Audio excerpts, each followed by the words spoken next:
Bom, cair faz parte da vida. Todo ser humano faz isso quando está aprendendo a andar. Mas cair pode ser bastante perigoso. Você pode se machucar e machucar sério. Olha, acredite ou não, de acordo com a Organização Mundial de Saúde, as quedas são a segunda maior causa de mortes e lesões não intencionais. Segunda maior causa de morte de lesões não intencionais em todo o mundo. Então, embora ultimamente a OMS não tenha muita credibilidade, mas as estimativas são de que 684 mil pessoas morrem por ano por causa de queda. Veja isso, 684 mil pessoas. E eles fizeram uma pesquisa, então, que isso acontece dependendo de alguns ambientes, em algumas regiões onde a renda é mais baixa, isso acontece com mais frequência, a idade é um fator também, crianças desacompanhadas são outro fator, condições ou más condições de trabalho são um fator também para isso, e falta de regularização também acaba contribuindo para que esses ferimentos aconteçam. Estima-se que 800 mil pessoas são hospitalizadas por ano por ferimentos no quadril, fratura, traumatismo craniano, tudo isso por causa de queda. E nós vimos alguns anos atrás aquele apresentador Gugu, né? Também dizem que por causa de uma queda também veio a falecer. Então, quedas são perigosas. Mas assim como acontece no mundo físico, uma queda física, acontece também no mundo espiritual. Quedas são perigosas no ambiente espiritual. Eu até posso dizer, infelizmente, que talvez a nossa geração, os dias de hoje, trazem uma condição ainda mais suscetível para queda num ambiente cristão. E um dos fatores que eu julgo que seja determinador para isso é a grande quantidade de ignorância bíblica. Vou dizer assim, talvez um analfabetismo bíblico. Ele acontece de maneira assustadora por aí. Se você comparar os sermões que você ouve no geral, na internet, com sermões que eram pregados há anos atrás, talvez voltando um século atrás, você vai ficar assustado com a diferença. Há uma enorme diferença em termos de vigor, de profundidade, de zelo, especialmente de zelo com a palavra. Se você comparar os livros modernos cristãos com os livros antigos, você vai ver que há uma diferença gigantesca também na linguagem, na profundidade. O que acontece é que o ensino da Escritura se tornou algo completamente colocado de lado. As igrejas estão muito preocupadas com aquilo que é mais direto e acabam simplificando demais. Talvez os pastores entendam que tem pouco tempo num domingo e aí eles vão e supostamente vão direto ao ponto sem se aprofundar. Agora, há muitas razões para isso. E uma delas que eu acho errada, é que muitos líderes cristãos subestimam a capacidade das ovelhas. Eles pensam que talvez as ovelhas não sejam capazes de se aprofundar mais, de caminhar mais, de ir mais fundo no que realmente a Escritura diz. Então, como eu disse, às vezes eles acham que com pouco tempo de atenção que eles têm, eles vão para aquilo que pensam ser mais interessante ao público. Assim, doutrinas bíblicas são jogadas de lado e as mensagens, os sermões se tornam mais algo como levantar, encorajamento e tudo, menos aquela mensagem bíblica. E os cristãos acabam se tornando mais anêmicos com isso.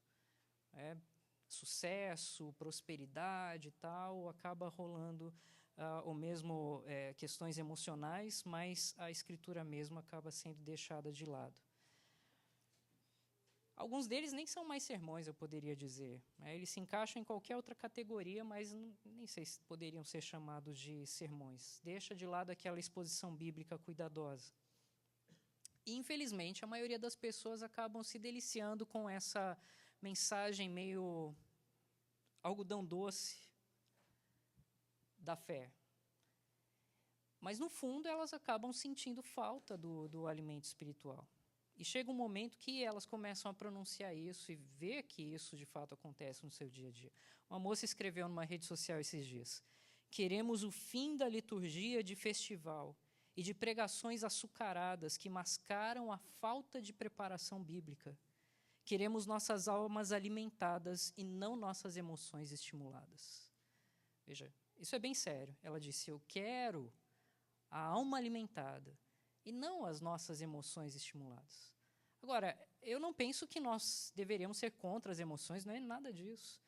Mas elas devem vir de forma verdadeira, sincera, baseado naquilo que a Escritura diz, no tocar do coração que o próprio Santo Espírito promove.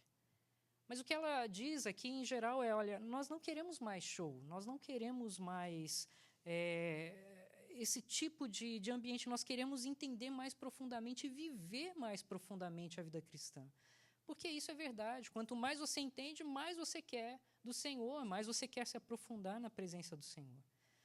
Bom, isso nos leva, então, de novo, à nossa carta de Judas, a carta que nós temos estudado aqui nos nossos últimos encontros. Hoje nós vamos para o Round 5, ou Round 5, né? para juntar aí o inglês. Nós estamos tratando sobre luta pela casa. E este é o 5º sermão. Nós vamos focar a nossa atenção nos versos 20 ao 23. O texto diz assim, eu vou ler aqui na versão revista e atualizada. Vós, porém, amados, edificando-vos na vossa fé santíssima, orando no Espírito, guardai-vos no amor de Deus, esperando a misericórdia de nosso Senhor Jesus Cristo para a vida eterna. E compadecei-vos de alguns que estão na dúvida. Salvai-os, arrebatando-os do fogo. Quanto a outros, sede também compassivos em temor, detestando até a roupa contaminada pela carne. Bom, antes de tudo, você pode notar que no verso 20 ele muda a linguagem, porque antes ele falava deles, falava dos falsos mestres, daqueles que abandonaram a fé, dos apóstatas, daqueles que estavam em dúvida e traziam ensinamentos falsos dentro da igreja. Ele vira agora a atenção e diz: olha, vós, porém, vocês, no entanto, vocês viram o que eles fazem, o quão mal eles trazem, quanto mal eles trazem para a igreja, e agora vocês vão viver uma outra realidade. E ele diz, então, em outras palavras, olha, enquanto eles trazem algo que derruba, vocês vão caminhar para o lugar de edificação. E essa é a diferença. Enquanto eles trazem uma fé que destrói, que bagunça tudo, vocês vão permanecer em pé nesse ringue. E eu vou dar a direção, Judas diz, para vocês de como permanecer em pé enquanto outros caem.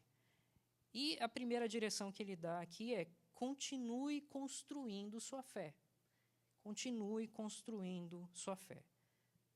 Enquanto há pessoas destruindo a fé, se há pessoas que abandonam a fé, então a solução para você, para mim, é construir a fé. É disso que trata aqui o verso 20, diz: vós, porém, amados, edificando-vos na vossa fé santíssima. A NVI coloca dessa forma: edifiquem-se, porém, amados, na santíssima fé que vocês têm. Agora, Judas começa a carta, lembre-se, Judas ele vai escrever uma carta de consolo, de conforto para aqueles irmãos.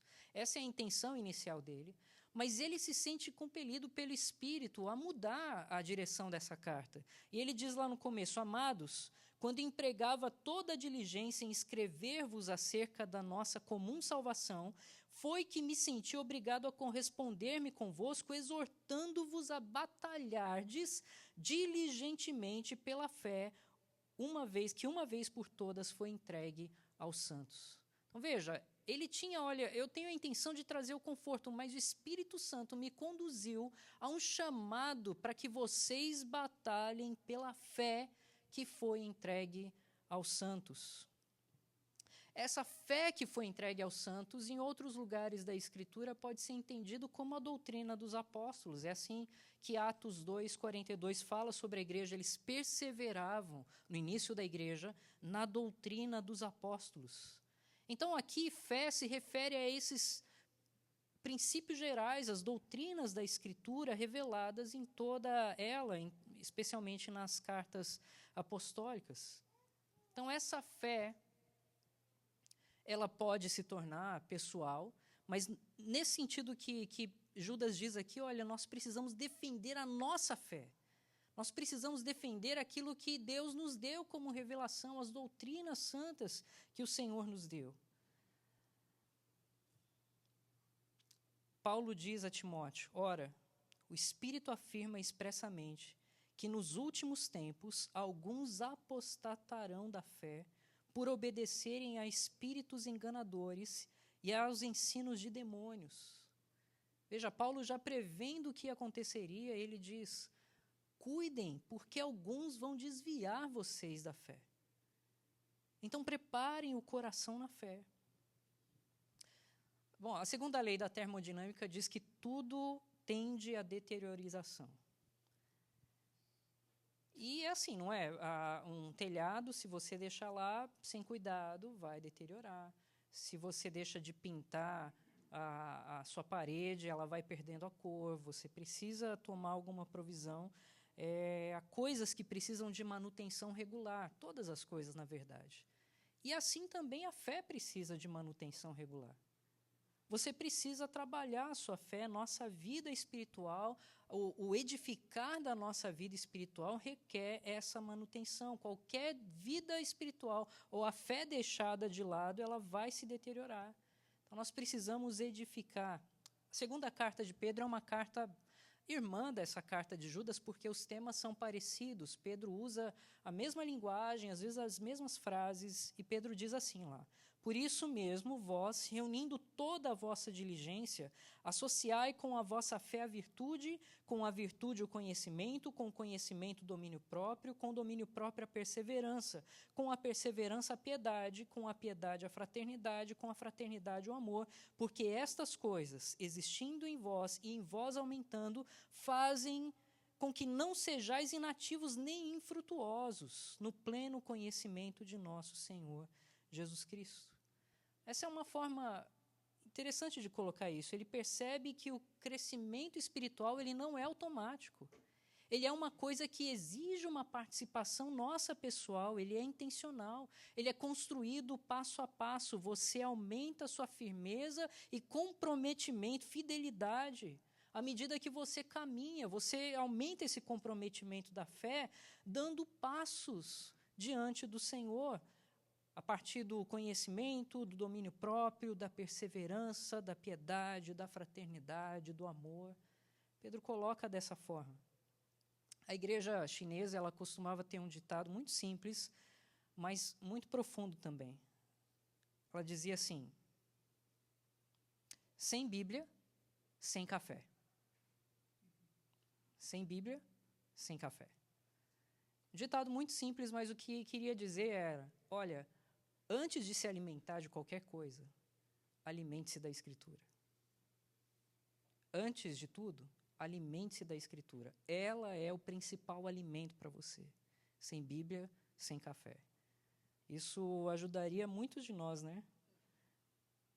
Nós teríamos até menos problemas de sobrepeso se levássemos a sério, né? Às vezes a gente vai muito no café e deixa a Escritura de lado.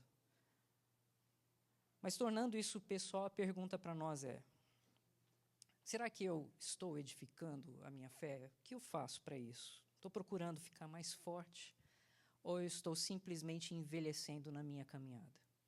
Eu gostaria que a nossa fé crescesse à medida que nós amadurecemos fisicamente também, não é?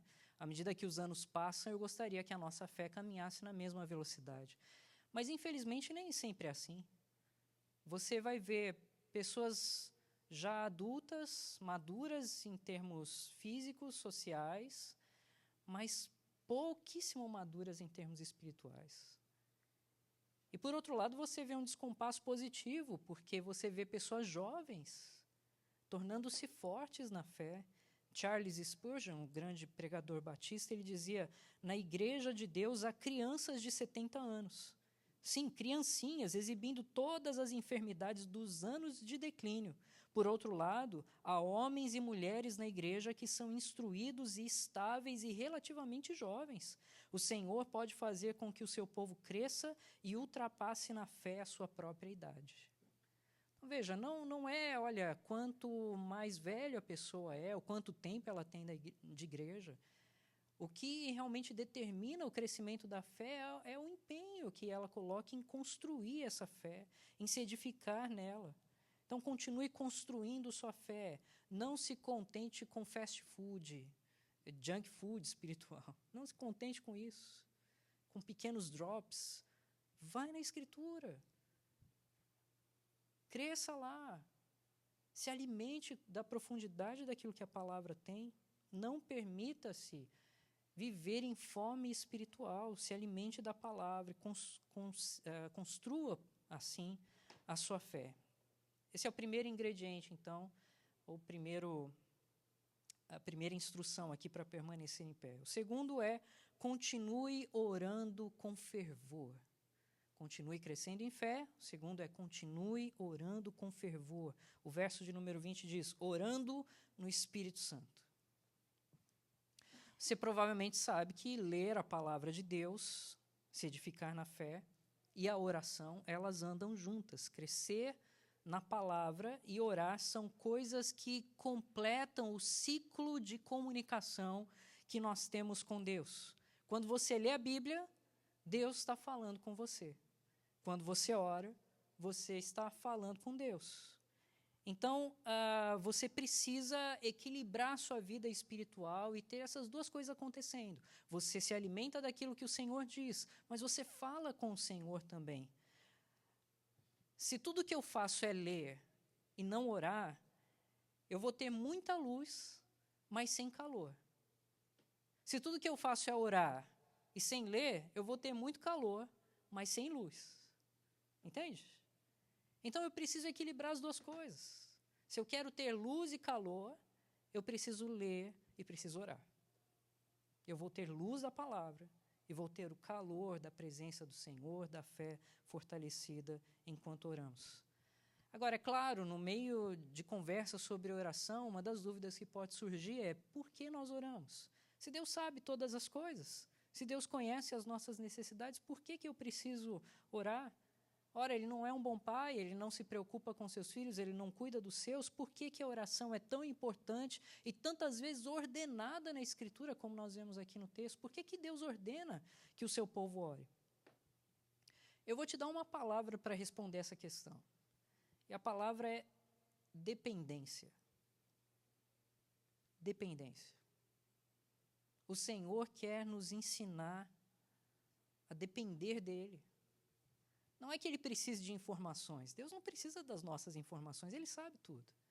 Mas à medida que eu me volto a Ele, eu entendo mais do quanto eu preciso do Senhor. Eu manifesto diante dEle a minha dependência e também a minha confiança nele. Deus quer então que eu volte para fora de mim e olhe para Ele. E dependa do Senhor e descanse no Senhor. Eu poderia dizer até, em um tom de brincadeira, Deus se atrai de alguma maneira pela nossa fraqueza. A Bíblia diz, olha, Deus escolheu as coisas fracas do mundo para envergonhar aquelas que não são. Há um momento em que Paulo ele ora ao Senhor pedindo 3 vezes, que ele tire o espinho da carne, e o Senhor responde assim: a minha graça te basta. Mas o texto não termina aí. A Bíblia continua: a minha graça te basta porque o poder se aperfeiçoa na fraqueza. O poder se aperfeiçoa na fraqueza. Então, a nossa dependência do Senhor é o que vai nos conectar mais fortemente a Ele. Deus ama a nossa dependência ele não é atraído pelos fortes, por aqueles que resolvem, não é? Ele não é atraído pelos soberbos. Na verdade, a Bíblia diz: Deus resiste aos soberbos, mas dá graça aos humildes. Então, quando nós oramos, nós nos humilhamos diante do Senhor. Nós nos colocamos em posição de humilhação. E muitas vezes, quando temos oportunidade, deveríamos fazer assim, nós nos ajoelhamos diante do Senhor para, de fato, a minha posição estar nesse lugar. Eu me humilho diante do Senhor. Além disso, Deus quer que nós entendamos que a nossa relação com Ele é verdadeira. Nós oramos e Ele responde. Ele decidiu que a oração seria um meio pelo qual Ele responderia ao seu povo. Então, Deus usa essa dinâmica para mostrar que Ele é presente. Deus nos fala, sim, por meio da sua palavra, mas nós falamos, então, com Deus por meio da oração. Continue construindo a sua fé, continue orando com fervor. Há um jogador de beisebol americano chamado Billy Sunday. Na verdade, isso há muitos anos atrás. Ele se tornou um grande evangelista nos Estados Unidos. Era um excelente jogador, mas quando ele veio à fé, um amigo disse o seguinte para ele: Bill, existem 3 coisas, simples coisas, que você deve praticar para não cair na fé, para não abandonar a fé. 3 coisas. Se você fizer isso, você vai permanecer firme. Primeiro, tire 15 minutos por dia para deixar Deus falar com você. Segundo, tire 15 minutos por dia para falar com Deus. E terceiro, tire 15 minutos por dia para falar para os outros sobre Deus. Ele tomou isso a sério. E porque ele levou essa simples orientação a sério, esses 3 simples pontos, ele se tornou um dos maiores evangelistas nos Estados Unidos. E veja, é simples, meus amados. Gaste tempo com a palavra. Gaste tempo em oração. Gaste tempo anunciando essa verdade. Se tornou um incrível evangelista este irmão chamado Billy Sunday. Então, veja, e ele dá um exemplo para nós do que significa construir essa fé. O texto continua dizendo, orando no Espírito Santo. O que isso significa? Alguns diriam que significa orar em línguas.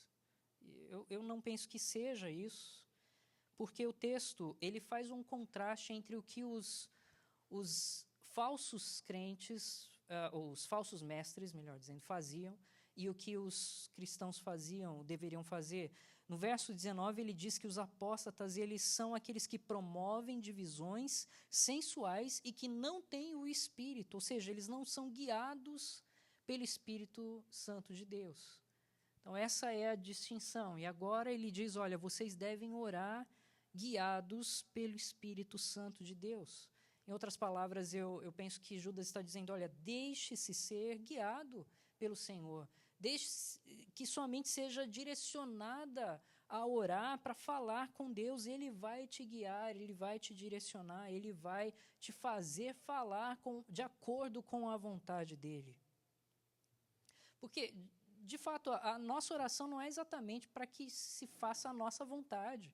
Quando Jesus ensinou a orar, lembra o que Ele ensinou aos seus discípulos? No início da oração, Ele diz, olha, Pai nosso, que estás no céu, santificado seja o teu nome, venha o teu reino, seja feita o quê? A minha vontade? Não. A nossa vontade? Não, seja feita a tua vontade, assim na terra como nos céus. Então, o Espírito do Senhor, ele vai nos guiar para que a nossa oração se acomode à vontade do Senhor. Ore no Espírito, portanto, continue orando com fervor. Esse é o segundo elemento aqui para continuar firme na fé. Terceiro, continue vivendo no seu favor, construindo a sua fé, orando com fervor, vivendo no seu favor. Veja o verso 21. Guardai-vos no amor de Deus. Essa é uma grande mensagem. Guardai-vos no amor de Deus. O que isso significa? Bom, primeiro eu vou dizer o que não significa. Não significa que você deve se colocar numa posição de salvar a si mesmo, como se você alcançasse a salvação. Então, para estar guardado no amor de Deus, eu tenho que alcançar a salvação pelos meus méritos. Não é isso, porque Judas mesmo vai dizer, no começo da carta, ele diz, aos chamados, amados em Deus e guardados em Jesus Cristo. Então, há uma ação de Deus quanto à salvação. Verso 24, mais à frente ele diz, ora, aquele que é poderoso para vos guardar de tropeços e para vos apresentar com exultação, imaculados, diante da sua glória, o único Deus, nosso Salvador, mediante Jesus Cristo. Então ele fala, olha, é o Senhor que nos guarda, é o Senhor que nos mantém imaculados, é o Senhor quem nos suporta na fé. Essa salvação é obra do Senhor, não é obra nossa. Nosso Salvador é Deus. Então, não é isso que significa manter-se debaixo do amor. Judas também não está dizendo que eu devo estar em algum lugar em particular para ser amado por Deus. Algumas pessoas podem dizer assim, olha, eu não sei como Deus pode me amar. E eu concordo com isso plenamente. Eu diria o mesmo em todos os momentos da minha vida. Eu também não sei como Deus pode me amar. Mas é possível resolver esse drama, e eu descobri que Deus, Ele ama, não por Ele ser amado. Ele ama porque isso é um reflexo da sua personalidade, do seu ser. Ele ama, Ele vem até nós. Paulo diz que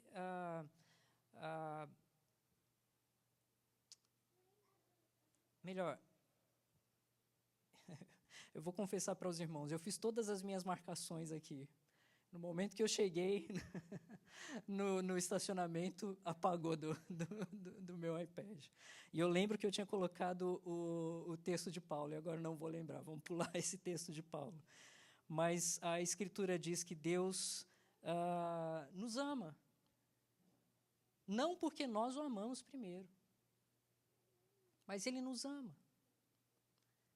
E Ele vem até nós com seu amor, e isso deve tomar conta do nosso coração. Eu devo crer nisso, devo guardar isso em mim, dizendo, olha, Deus me ama, eu sou amado por Deus, Ele tem esse cuidado sobre mim, se eu estou em Cristo Jesus. Mas Jesus, Ele dá uma direção também que envolve uma prática nesse amor. Em João capítulo 15, Ele diz, como o Pai me amou, também eu vos amei. Permanecei no meu amor. Se guardardes os meus mandamentos, permanecereis no meu amor, assim como também eu tenho guardado os mandamentos de meu Pai, e no seu amor permaneço. Olha, esse amor de Deus que vem até nós, ele envolve algo que deve trazer uma resposta do meu coração ao Senhor. E essa resposta também envolve o meu amor. E como eu manifesto o meu amor ao Senhor? Eu manifesto o meu amor ao Senhor obedecendo a Ele. Ouvindo a sua voz e obedecendo ao Senhor. Então o Senhor me ama. E a resposta que o meu coração deve dar a este amor é amá-lo de volta. Como eu amo de volta? Eu obedeço ao Senhor. E assim eu permaneço no seu amor. Então, quando eu ouço algo que precisa ser mudado em mim, eu não fico fazendo resistência. Eu não deveria fazer. Quando eu ouço algo que destrói aquela construção social de como eu vejo as coisas, eu, ao invés de buscar, então, reinterpretar o texto, ao invés de buscar refazer ou reorganizar para dizer, olha, isso não é bem assim, talvez, olha, a gente tem outra explicação para isso, eu precisava primeiro ouvir a voz do Senhor e dizer, Senhor, se é assim, me ensine, me ajude a mudar. Sem resistência, no amor do Senhor. Sabe, se há algo que vem da palavra, eu digo, nossa, isso aqui parece que vai contra aquilo que eu fui educado. Não importa, o Senhor é maior e a educação do Senhor é mais valiosa. Esteja pronto a obedecer em resposta de amor ao Senhor. Eu posso dizer com convicção, o Senhor Jesus disse isso, o meu fardo é leve. Nós tornamos pesado quando nós nos agarramos a outras ideias, a outras leis, a outras regras que não sejam as do Senhor. quando nós, por mais estranha que pareça aquela direção, nos submetemos à vontade do Senhor em todas as áreas da nossa vida, em qualquer área da nossa vida, nós vamos sentir a leveza do Senhor trabalhando em nós e nós vamos permanecer no seu amor. Então, esse é o ponto. Viva no seu favor. Eu quero dar um outro ingrediente aqui que Judas levanta. Continue esperando o futuro. Continue esperando o futuro. Verso 21 diz: guardai-vos no amor de Deus, esperando a misericórdia de nosso Senhor Jesus Cristo para a vida eterna. Guardai-vos no amor de Deus, esperando a misericórdia de nosso Senhor Jesus Cristo para a vida eterna. Um grande instrumento para a gente não deixar a fé de lado, para a gente não esfriar a fé, para a gente se manter em pé, é olhar para a esperança da glória. É olhar para aquilo que o Senhor prometeu a nós, o seu povo. Sabe, às vezes a gente fica muito focado nas nossas circunstâncias atuais, no nosso momento, nas nossas lutas e dificuldades. Eu sei, elas são doloridas. Elas causam o caos e tudo mais, é verdade, mas onde eu encontro descanso, onde verdadeiramente eu encontro a esperança? Naquilo que o Senhor promete. E o Senhor promete ao seu povo a vida eterna, o descanso na sua presença, a paz na sua presença. A nossa mente precisa encontrar esse descanso e dizer, olha, apesar das situações aqui, apesar das lutas, eu sei que o Senhor está preparando o meu lugar de descanso.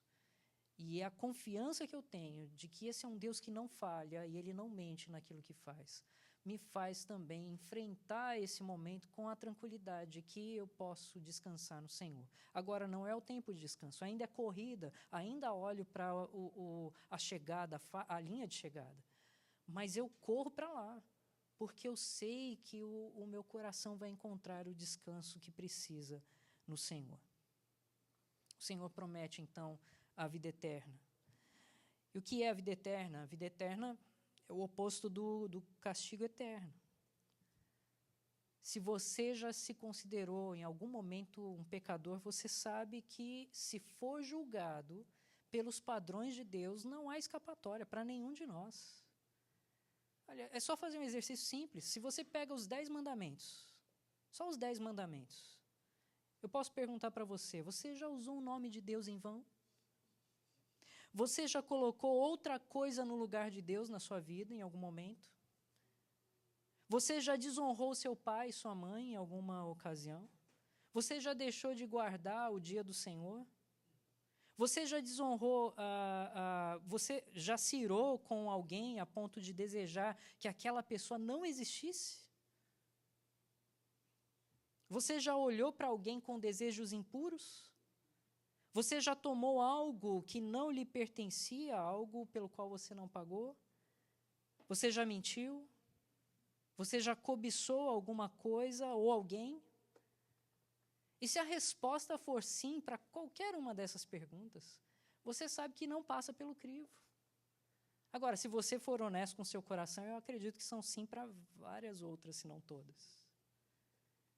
E se Deus usasse só esse critério para que nós fôssemos salvos, não há salvação para mim, com certeza. E eu acredito que para você também. Mas nós temos um Salvador, alguém que veio para nos salvar. Alguém que viveu uma vida perfeita, sem pecado. E ele, nessa vida perfeita, veio para ser o meu substituto. E ele se colocou naquela cruz, no meu lugar, para receber o que eu deveria receber. Para que então eu pudesse receber o que ele tem, a sua justiça, a sua graça, o seu amor. E a garantia de que enquanto eu estiver conectado a este Senhor, eu tenho a vida eterna. Nosso coração precisa ser tomado por isso.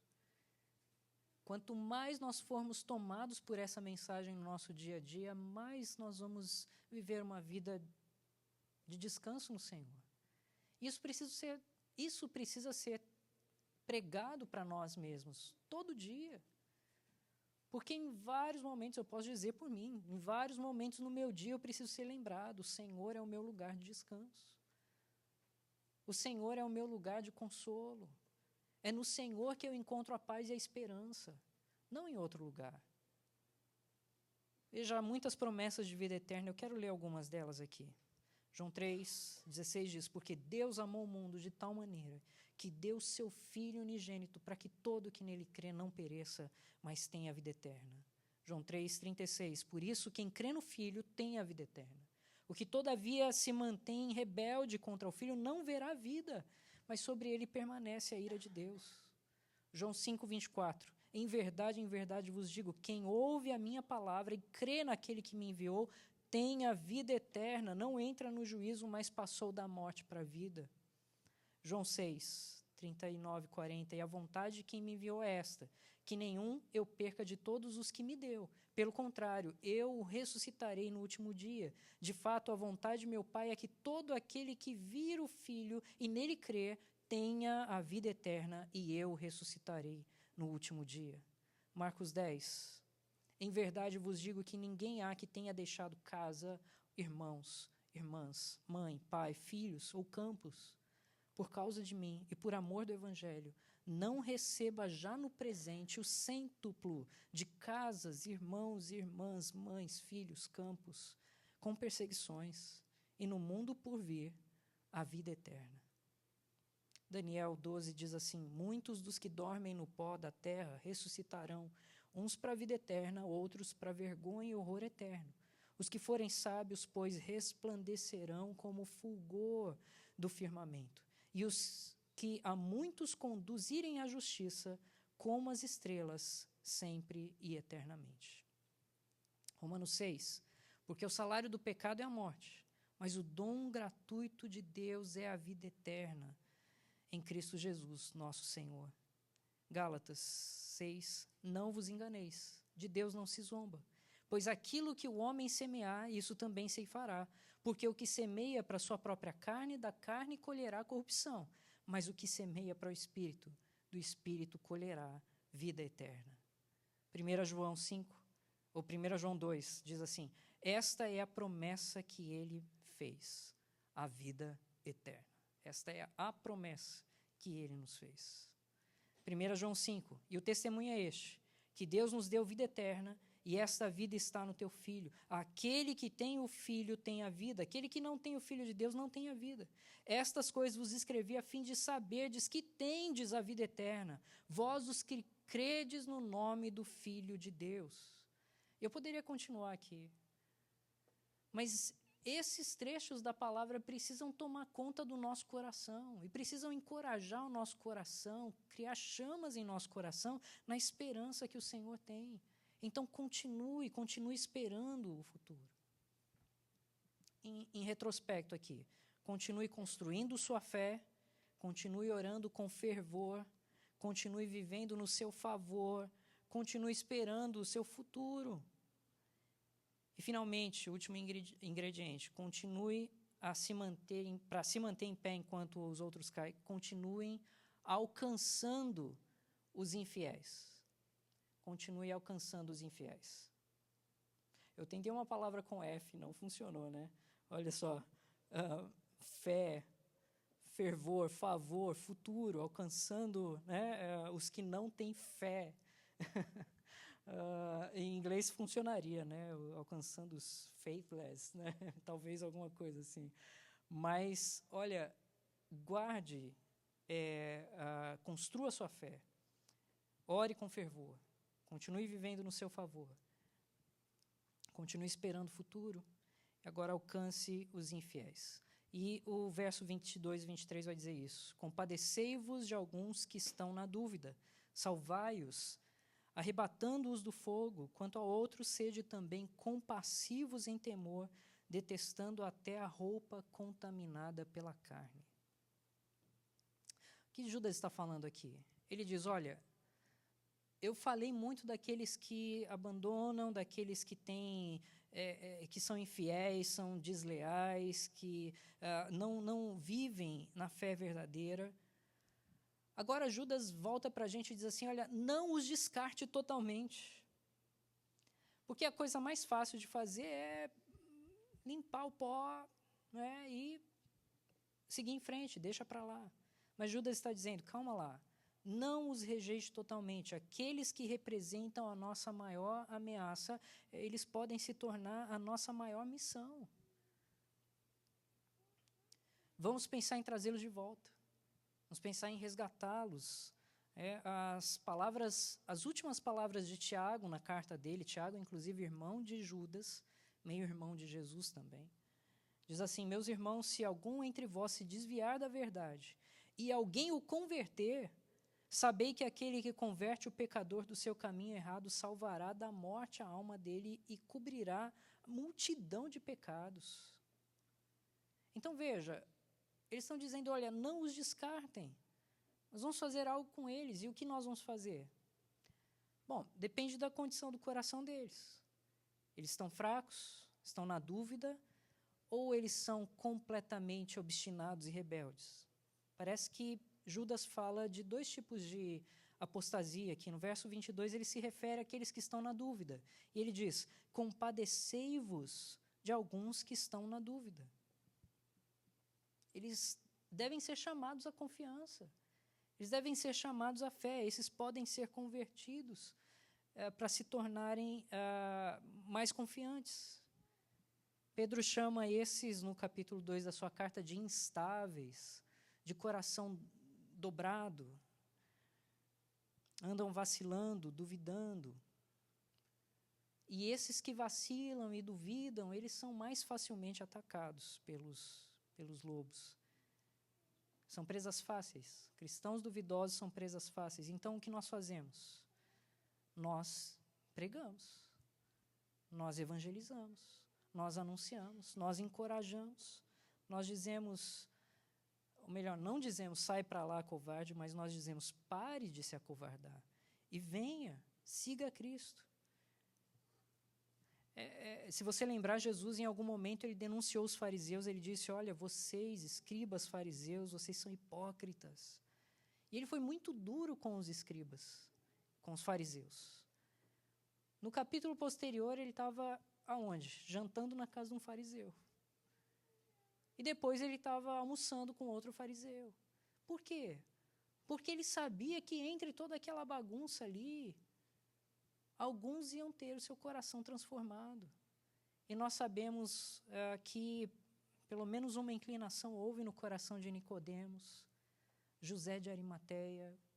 Eram fariseus que estavam debaixo das críticas de Jesus, mas que foram encorajados numa conversa com o Senhor também. Então, veja, o esforço vale a pena. Agora, no verso 23, há uma severidade maior. A Nova Versão Transformadora traduz assim, de outros ainda, tenham misericórdia, mas façam isso com grande cautela, odiando o pecado, ou os pecados que contaminam a vida deles. Tenham misericórdia, mas façam isso com cautela, odiando os pecados que contaminam a vida deles. Então, vai até eles também, mas faça isso com cautela. E não se envolva com o pecado deles. Então, Judas está nos chamando a sermos compassivos, temos paciência, trazer essas pessoas à fé, precisamos ter misericórdia, porque Deus foi misericordioso assim conosco também, não é? Quantas vezes o nosso coração se rebelou contra Deus, quantas vezes o Senhor teve que voltar mais uma vez e falar de novo e de novo. A mensagem do Evangelho é isso, é uma mensagem de segunda chance, é uma mensagem de, olha, ouça de novo, receba de novo, creia. O ponto é, não é cair na água que afoga uma pessoa, é permanecer nela. O que acontece em relação à falta de fé, ou à fraqueza na fé, a dúvida, não é se manifestar ali, ou manter ali nessa posição, se manter nessa posição melhor, não é propriamente a queda ou a falta de fé que vai te derrubar totalmente, mas é se manter lá.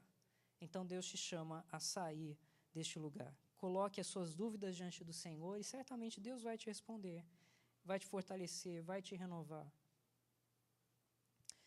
E se de alguma maneira alguém ouvindo essa mensagem hoje, no coração se sente longe do Senhor, o desafio dessa palavra da carta de Judas é um desafio a voltar, a retornar, a olhar de novo para o Senhor. A Bíblia chama isso de arrependimento. Volte-se para o seu Salvador. Se arrependa. Se arrependa da sua fraqueza, do seu abandono. Traga ao Senhor a sua dúvida, a sua rebelião. Confesse para Ele, porque Ele sabe como lidar com isso. Deixe o Senhor trabalhar nisso. Ele já lidou com muitas pessoas como você e eu. Então o Senhor sabe o que é transformar, ou sabe como transformar. Então, se comprometa com o Senhor, volte-se para Ele, creia no Senhor Jesus e receba com os que creem a vida eterna. Vamos orar. Pai, nós te agradecemos, ó Deus, pela lembrança da Tua palavra, pela instrução que a Tua palavra nos dá novamente de voltar a nossa atenção para Ti. E, ó Deus, guie-nos, ó Pai, guie o nosso coração à Tua presença. Renova-nos, restaura-nos, ó Deus, instrua-nos, Senhor, conduza-nos, ó Pai, na fé, faz-nos descansar, ó Deus, no Seu favor, faz-nos olhar, ó Deus, para o futuro, Pai. Faz-nos olhar para aqueles que estão balançando na fé, ó Deus, com misericórdia, com graça e compaixão, ó Deus, e levando-os, então, ao fortalecimento. Se essa fraqueza está em nós, ó Deus, que o Senhor, na sua graça, nos restaure. Nos faça, ó Deus, permanecer no seu amor e no seu cuidado. Nos ensine, ó Deus, a responder a este amor também, obedecendo a Tua voz, ó Pai.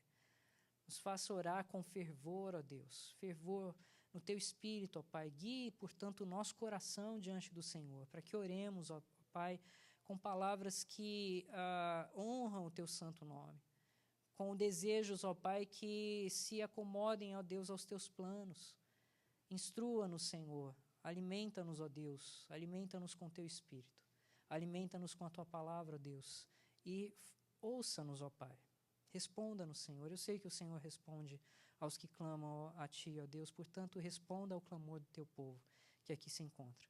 E se o clamor do Teu povo é, ó Deus, por mais maturidade na fé, mais conhecimento do Senhor, ó Deus, venha com a Tua provisão, ó Pai, e nos instrua mais e mais, nos fortaleça, nos faça caminhar mais e mais, para que nós não caiamos, ó Deus, não tropecemos, ó Pai, mais na nossa jornada. Ajuda-nos, ó Deus, é a oração que nós fazemos, em nome do nosso Salvador Jesus. Amém.